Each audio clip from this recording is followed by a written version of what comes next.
Assalamu alaikum dear students. I hope all of you are fine. The previous lecture was an introductory one about how the constitutional history of Pakistan developed from 1947 till 1973 and further on with its almost 26 amendments. Before going on to study the Government of India Act 1935 with its few modifications that was adopted by the Assembly in 1947 for an interim constitution before its own constitution was implemented. That took almost 9 years. So there is an important thing that we need to first discuss, and that is cabinet mission plan that had its basis on which most of the partition plan was made, and the basis of the partition plans were the basis that were taken for making of a new constitution for the state of Pakistan. So the first Constituent Assembly of Pakistan had come into existence as a result of the transfer of power that happened in India in 1946 till 1947 in that time. And with the cessation of the Second World War and the rise of Labour Party in England, a new phase of British policy toward India had begun, and on 19th Feb 1946, Lord Bathik Lawrence had made the declaration in the House of Lords, and that an important mission, a special mission, was to be sent to India for a further moving on towards the constitutional development or for transfer of power to the Indian peoples themselves, or making it a dominion state under the state of Britain. So on 19th Feb he had made the statement, and also their Prime Minister Mr. Attlee had also done it in the House of Commons. So Lord Bathik Lawrence enumerated the basic 3 steps that were to be taken immediately for those discussions that they were going on. The first one was that the mission was going for preparatory discussions with the elected representatives of British India and with the Indian states in order to secure the widest measure of agreement as to the method of framing a constitution for the state of India. The second one was that the requirement was the setting up of a constitution making body that would constitute of the Indians themselves for making a constitution for themselves. And then the third one was that the bringing into being of an executive council or an interim cabinet having the support of the main Indian parties that would work for the as an executive authority till the new constitution was implemented or promulgated, and a new constituent assembly was formed under that constitution. So he declared that in view of a paramount importance not only to India and to the British Commonwealth, but to the peace of the world, of a successful outcome of discussions with the leaders of Indian opinions to the British government, had decided to send a special commission of cabinet members that consisted of 3 members. The first one was Secretary of State for India, Lord Bathik Lawrence. The second one was the President of the Board of Trade, Sir Stafford Cripps, with whose name it's associated with the 1942 proposal known as Cripps Mission, if you could remember that. And the third one was the First Lord of the Admiralty, Mr. A.V. Alexander. So they were to seek, in association with the Viceroy, Lord Wavell, an arrangement relating to the constitutional issue. So Mr. Attlee had made it clear that the cabinet mission would not take any definite proposals with them as had Sir Stafford Cripps in 1942, nor they have any share in the constitution making. They were just going to make a plan how the power would be transferred to the first constituent assembly of the Indian state. It was not decided at that time that India would be further divided into two states, India and Pakistan. So that was just a start head for the discussions, and their main task would be to help the Indian leaders in reaching an agreed basis on the constitutional problem and to set up a machinery to frame a constitution and also to form an interim government that is supported by Indian parties. Uh, his famous quote goes on as India herself must choose what will be her future constitution, what will be her position in the world. So, with this ideal, the things went on, and there was quite a conflict at that time when the cabinet mission was going to come, because Hindu Congress leaders were welcoming that, because it had quite a consideration when Attlee had remarked that they were not going to uh, let that happen, that a majority takes over the rights of minorities, and neither would they allow a minority a veto power, so that it may be able to refute the decision of the majority. So, and the Hindu Congress leaders had thought that from the second part of the quotation, that they would not allow a minority a veto vote to surpass the majority or to hurdle its workings. So they thought that the power was going to come into the hands of Hindu Congress leaders, and that's why Muhammad Ali Jinnah replied to them that there had been no question of Muslims holding up the advance of the majority. The issue is to give a smile, walk into an ideal place where there would be no issues or no intransigent sort of sense. And he also said that the Muslims were not a minority but a nation, and their self right was their birthright. So Indian that conflict that had been going between Hindu Congress and Muslim League, that had quite a historical basis, especially when the Congress ministries were formed in 1937 under the Government of India Act 1935, and especially when the Congress ministries were replied as they went on from Rajgopalacharya.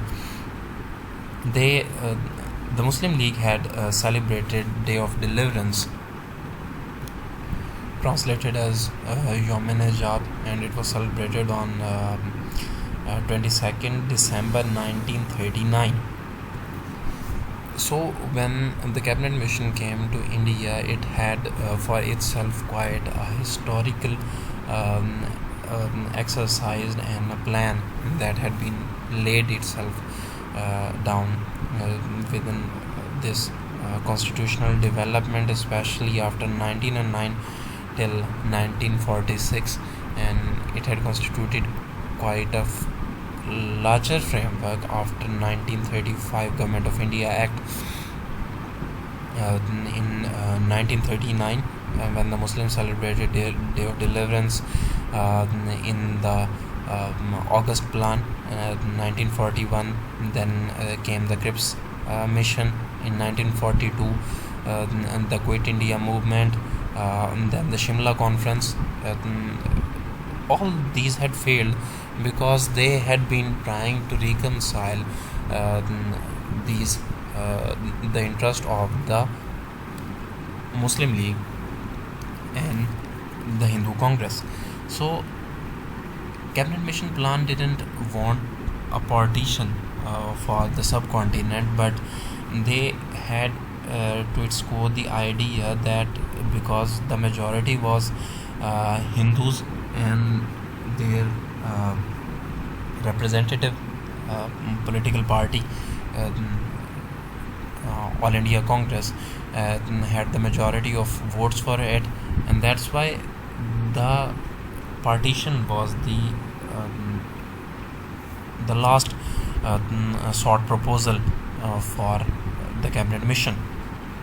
And when we consider how the proceedings had been going on, there was a charge quite a few times brought against Qaid-e-Azam that he had been stubborn in all these times, and he had not accepted even a single of the proposals that had been given either by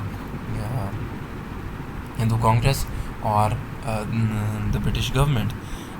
So this was there was a little change in the policy of Muslim League, and a little change in the British policy, obviously, that had started giving more considerate form and hearing to Muslim League. And we see that the failure of the Congress, and the failure of that Shimla conference in 1945 made the cabinet mission realize that it would be futile to expect the Congress and the Muslim League to arrive at a compromise over constitutional problems. So the cabinet mission was now left with the choice of making their own recommendations regarding the transfer of power. So they announced in their famous cabinet mission plan of May 1946. There were two important statement days that were given. The first one was 16th May statement, and then there was a clarification given on 25th May. So these are the 2 days that you need to remember for a broader outlook. So the British minister examined the Muslim demand for Pakistan and came to the conclusion that neither a larger nor a smaller sovereign state of Pakistan would provide an acceptable solution for the communal problem that had been going on in India for quite a while. They referred to what they termed as weighty administrative, economic, and military considerations against the idea of partitioning India and the setting up of two sovereign states. So the cabinet mission did denounce the Muslim League demand for Pakistan in unqualified terms, and this would prove the hollowness of the popular idea that the British policy of divide and rule was responsible for the partitioning of India. Rather, there had been many statements like that of Nehru. The extremists thought that they had given always to the idea of partitioning of India. He had Nehru had declared somewhere around 1945 that nothing on earth, not even UNO, is going to bring about Pakistan which Jinnah wants. So they always had given a strong sense of disgust against the sense of injuring humility that had been going on against the Muslims, especially after that Calcutta tragedy that happened in 1944. So coming back onto the main point, the real causes of the fundamental differences that had existed long before British rule were established. They were neither furnished by Britishers nor encouraged by them, or perhaps a little bit encouraged by them, but they were at least not furnished by the Britishers. These communal differences, these interreligious differences had been going for quite a long time, especially the highlights in the times of Akbar, when he in 1582 had formed a new religion. So that was itself an effort to reconcile both the religions and the rift that had been going on between these two. But they had existed in all these years. British had just held their footing on Indian soil in 1773, when they provided the first Charter Act. So these religious differences had a large phase behind British legacy. And so the cabinet mission, however, admitted that the real Muslim apprehensions that their culture and political and social life that might be submerged in purely unitary India, in which the Hindus were with greatly superior numbers, must be dominating element. So to bring out a stable and practical form of constitution which they believed that would safeguard the essential claims of all the parties of India, so they recommended the future constitution of all India that should take the following basic forms. So they laid their own plan when they failed to reconcile uh, the Congress and the Muslim League after Shimla conference. So the first point in it was that there should be a union of India that would embrace both British India and the Indian states, and it would also deal with the with three subjects, that is foreign affairs, defense, and communication. And it would also have the power to raise finances required for these three subjects. The second one was that the union should have an executive and a legislature constituted by British Indian states representatives, and any question that would raise for a major communal issue in the legislature would require for its decision a majority of almost 2/3 of the representative that would be present, and voting of each of the two major communities, as well as a majority of all members that were present in the house. So कोई भी अगर communal issue होगा तो उसको solve करने के लिए ज़रूरी है कि मुस्लिम लीग की मेजॉरिटी, कांग्रेस की मेजॉरिटी और उस पूरी लेजिस्लेटिव असम्बली की मेजॉरिटी जब उस बात पे मुत्तफिक होंगे, तभी एक जो मेजर कम्युनल इशू है वो सॉल्व किया जाएगा. और the third one was that all the subjects other than those of union, that I have already highlighted the three of those, and all the residual powers should vest in the provinces. Residuary powers वो होती हैं जो कि stated नहीं होती किसी भी legal document में. The fourth one was that the states would retain all subjects and powers other than those that would be seceded to the union. And the fifth one, or perhaps the most important one, was that the province should be free to form groups with executives and legislatures, and each group could determine the provincial subjects to be taken in common. The sixth one was that the constitution of the union and of the groups should contain a provision whereby any province in that group would be able, by a majority of vote of its legislative assembly, would call for a reconsideration of the terms of the constitution after an initial period of 10 years and at 10 yearly intervals thereafter. So the three groups that were made consisted of the section A had the 6 majority provinces Hindu majority provinces.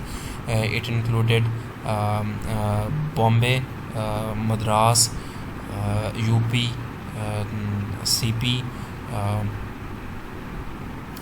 Then it had two others that you can consult. I just can't remember those two. The second group had those that are in the present day Pakistan. That was Punjab, Sindh, Balochistan, and WFP. The third group had Bengal and Assam in it. So these were the three groups that were to be made. So when the proposition for it was laid, it was accepted by surprisingly it was accepted by Quaid-e-Azam, though he had quite a much at a stake, because there were a lot of people who had been living with this ideal of achieving a completely separate state for the Muslims in the form of Pakistan, since it had been seceded for quite a long time, as we had discussed in our last semester in our course about pan-Islamism. It had been coming on to that, but there had been a few instances of 1915, then 1922, and then the most prominent was 1933 of when the name for our new state was coined. So there were many people who thought that Quaid-e-Azam was on wrong footing when he had accepted that mission plan. So the issue raised when the Congress started giving its own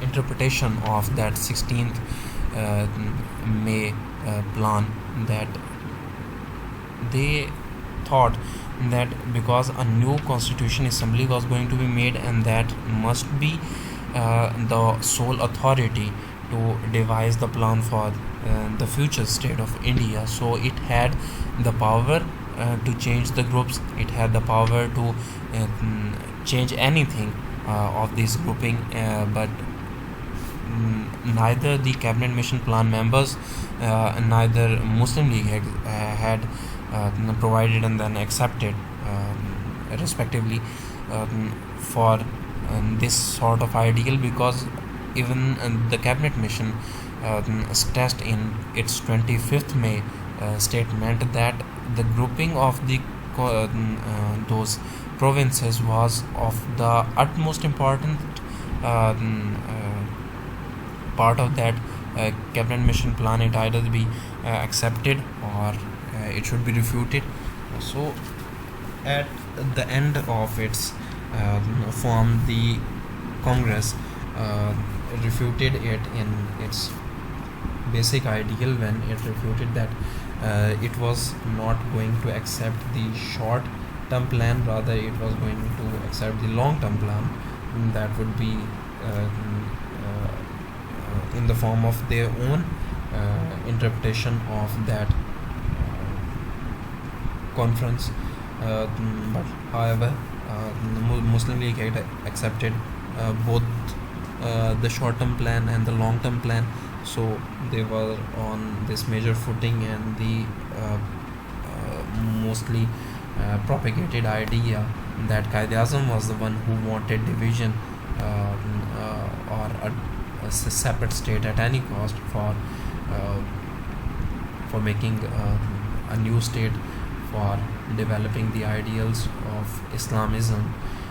So this proves to be quite a wrong ideal for the one that is propagated these days. So this was the cabinet mission plan, and we won't go into further discussion how the further discussions had been going on about it, but on the whole, the cabinet mission plan was not accepted in its whole ideal, rather it had to pass on. And when the Muslim League again refuted its acceptance of cabinet mission plan, somewhere around December 1946, and the Congress had already highlighted that it wasn't in a mood to accept the whole plan, and the part that it accepted was in condition to its own interpretation of that whole conference. So this is the end of the lecture. So you can study further cabinet mission plan on internet and consult other sources. So you have to send a feedback of that, or you can prepare a 1,000-word assignment, plagiarism free, with zero plagiarism to be exact. So this was the end of the lecture. If you have any queries, feel free to ask. So thank you very much. Allah Hafiz.